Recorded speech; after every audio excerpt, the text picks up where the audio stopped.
Masayang masaya si Mami D dahil hindi na raw niya kailangang itago sa publiko ang kanyang boyfriend na si Michael Yamson na mas bata po sa kanya na mahigit 20 taon. Umapela naman si Yamson kay pambansang kamo Manny Pacquiao na bigyan siya ng pagkakataong mahalin at alagaan si Mami D. Darito ang report ni Atina Imperial. Matapos aminin ni Mami Jonisha Pacquiao ang kanyang bagong pag-ibig, ipinagmamalaki niya ngayon sa publiko ang kanyang boyfriend na si Michael Yamson.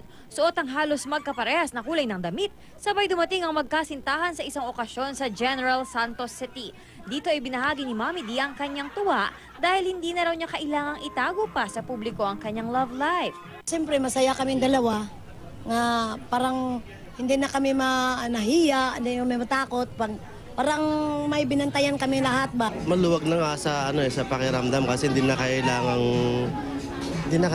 itago, hindi na kailangang alam mo yung hindi ka na maiilang na magkakasama kayo. Ayon kay Mami D, maalaga at maalalahanin si Michael.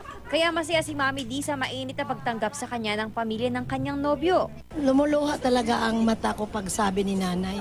Alam ko na, sa hindi pa siya na-interview sila doon, sabi ni nanay, huwag ka na mahiya.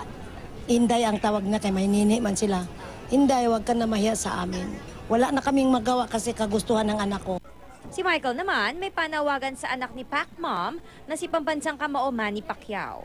Bigyan na kami ng chance, bigyan na ako ng chance na may papakita ako na kaya kong mahalin, kaya kong alagaan ng nanay niya. Sa ngayon, wala pa raw sa plano ni na Mommy D at Michael ang lumagay sa tahimik. Pero ngayon pa lang, naglabas na sila ng kanilang sumpaan sa isa't isa. Honey, nandito lang ako sa'yo.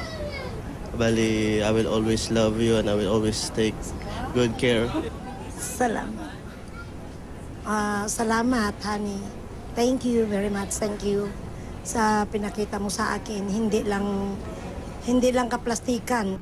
Para sa unang balita, Atina Imperial reporting.